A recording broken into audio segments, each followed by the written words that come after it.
दोस्तों, जानवर कोई भी हो, गाय, भैंस, बकरी, कुत्ता, हिरन, हाथी, कोई भी, अगर वो हमारे साथ हमारे घर पे रह रहा है तो कहीं ना कहीं वो हमारे घर का सदस्य बन ही जाता है। कारण है कि हमारा उससे लगाव इतना हो जाता है, सुबह से शाम तक हम उसके साथ रहते हैं, हम उसके साथ खाते हैं, हम उसके साथ खेलते हैं, उसके साथ ही हमारा जीवन चल रहा है और कहीं ना कहीं हम उससे बहुत कुछ लेते हैं। अगर गाय है तो आप उससे दूध ले रहे हो, पॉजिटिविटीज ले रहे हो, भैंस है तो भी आप उससे दूध एंड पॉजिटिविटीज ले रहे हो, इसी तरीके से बकरी हो गई, या फिर आपके घर में कुत्ता है तो उससे भी आपके घर में बहुत सारी हैप्पीनेस और पॉजिटिविटी आती है। यह एक ऐसा दौर चल रहा है जब हमारे घर के इन्हीं सदस्यों के लिए एक बहुत बड़ी समस्या आन पड़ी है। आप सभी को पता है, यह है लंपी डिसीज। लंपी डिसीज की वजह से अभी तक भारत में 1 लाख पशुओं की मौत हो चुकी है। आप सभी को अभी तक पता होगा कि गाय और भैंसों की तो मौत हो ही रही है, साथ में अब नए केसेस आ रहे हैं हिरन के लिए भी। कई ऐसे हिरन भी देखे गए हैं जिनमें लंपी वायरस अफेक्टेड है। इन 1 लाख केसेस में आधे से ज्यादा केसेस तो सिर्फ राजस्थान के ही हैं। वो तस्वीर मैं आपके सामने लगाना नहीं चाहता था, जिस तस्वीर में काफी एक भयावह सा मंजर दिखाई दे रहा है, जिसमें कि हजारों गाय मौत की नींद सो चुकी हैं। फिलहाल हम सभी को पता है कि सरकार इसके लिए कार्यरत है, लेकिन अभी तक अनफॉर्चुनेटली कोई भी वैक्सीन ऐसा निकल कर नहीं आया है जो कि हमारे घर के इन सदस्यों को बचा सके। लेकिन ऐसे में हमें करना क्या होगा? पहली चीज हमें समझना होगा ये चीज क्या है, और इस टाइम पर हम लोग सिर्फ और सिर्फ प्रिकॉशंस की वजह से ही बच सकते हैं।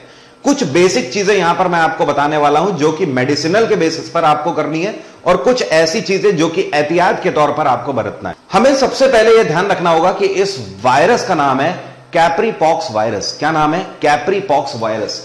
और यह वायरस कहां से फैल रहा है? जैसे कि कोविड की बात करें तो कोरोना फैला था चमगादड़ से, उसी तरीके से यह फैल रहा है मक्खियों से और मच्छरों से, ऐसे उड़ने वाले कीड़ों से, या ऐसे हर उस कीड़े से जो कि खून चूसने का काम करते हैं। चाहे फिर गाय और भैंसों के ऊपर लगी हुई आपने टिक ही क्यों ना देखी हो, आपने कई बार छोटे छोटे कीड़े लगे हुए देखे होंगे। कुत्तों में भी ये हो जाता है, गाय में भी हो जाता है, भैंस में भी हो जाता है, एलिफेंट में भी हो जाता है। ये क्या करते हैं, इनके शरीर में चिपक जाते हैं और खून चूसते रहते हैं। आप उसे हटा के अगर निकाल देते हो तो वो दूसरे जानवर पे पड़ जाते हैं और दूसरे जानवर पे जाके फिर उसी तरीके से खून चूसने का काम करते हैं। तो एक्चुअली इसमें होता क्या है कि उनका सलाइवा जो होता है उसके साथ इनके ब्लड सेल्स दूसरे में चले जाते हैं और इस तरीके से बीमारी एक से दूसरे में ट्रांसफॉर्म हो जाती है।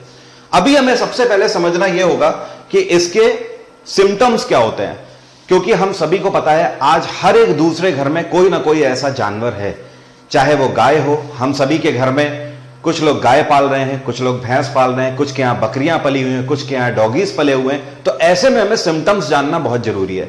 ध्यान रखिए, अगर इस टाइम पर आपके घर का जानवर अगर 48 घंटे तक बुखार आ चुका है तो मोस्ट प्रोबेबली ये वाले सिम्टम्स आपको दिख जाएंगे। इस तरीके से शरीर में गांठें पड़ने लगेंगी या उभार जैसा आपको दिखाई देने लगेगा। ये एक इसकी सबसे पहली पहचान है। इसके अलावा जो जानवर होगा वो खाना खाना बंद कर देता है, उसके मुंह में सलाइवा ज्यादा बनेगा, लार जैसी टपकती हुई आपको दिखाई देगी।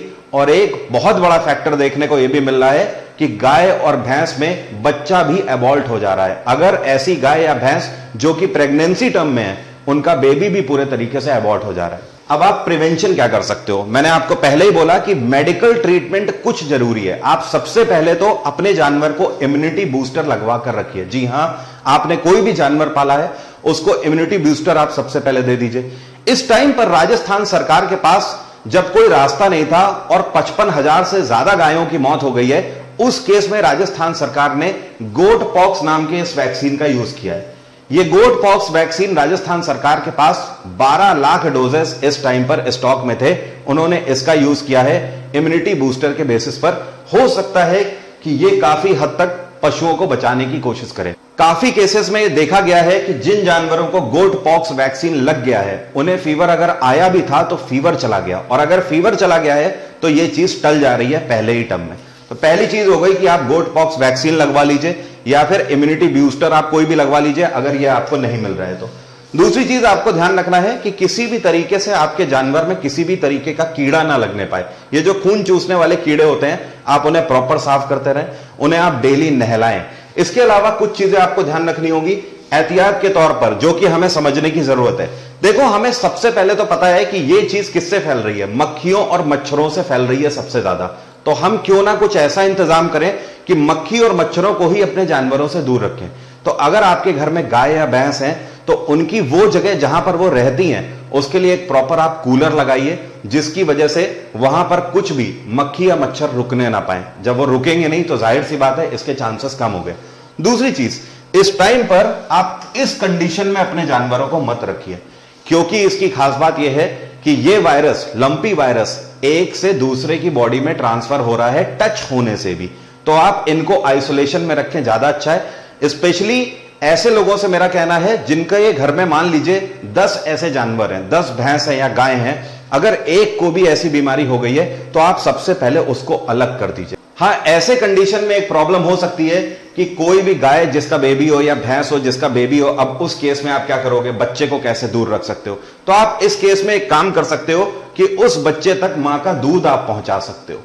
ठीक है, आप उसे, उसकी मां को मान लीजिए अफेक्टेड है वो वायरस से, आप उसे आइसोलेशन में कर दीजिए। इसके अलावा आपको साफ सफाई का इस टाइम पर बहुत ध्यान रखना है, जैसे कि उनकी जगह वहां पर भी किसी भी तरीके का गोबर वगैरह आप फैला ना रहने दें, उसको प्रॉपर क्लीन करते रहें। फिनाइल से आप सारी डिटेलिंग करिए, हर जगह को, फर्श को इस तरीके से साफ रखिए कि कोई भी कीड़ा इस तरीके से हमारे जानवरों के पास ना आने पाए। ध्यान रखिए इस टाइम पर वैक्सीन जब नहीं है तो एहतियात ही आपका सबसे बड़ा, या प्रिकॉशन ही आपका सबसे बड़ा मित्र है, यह चीज ध्यान रखिए। कई लोगों को एक डाउट है कि क्या यह इंसानों में फैल रहा है। आंसर है नो, यह इंसानों में नहीं फैल रहा है, यह जानवरों से जानवरों में ही फैल रहा है। ऐसे हमारे भाई बंधु जो आज की डेट में जानवर पाल रहे हैं किसी भी तरह का, आप उनको यह वीडियो शेयर करिए ताकि उन्हें पता लगे और वो हमारे इन घर के सदस्यों को बचा सकें किसी भी तरह। Thank you so much, have a nice day, take care, bye bye. आपका दिन मंगलमय हो। ईश्वर से कामना है कि इसके लिए वैक्सीन जल्द से जल्द आए। Thank you everyone.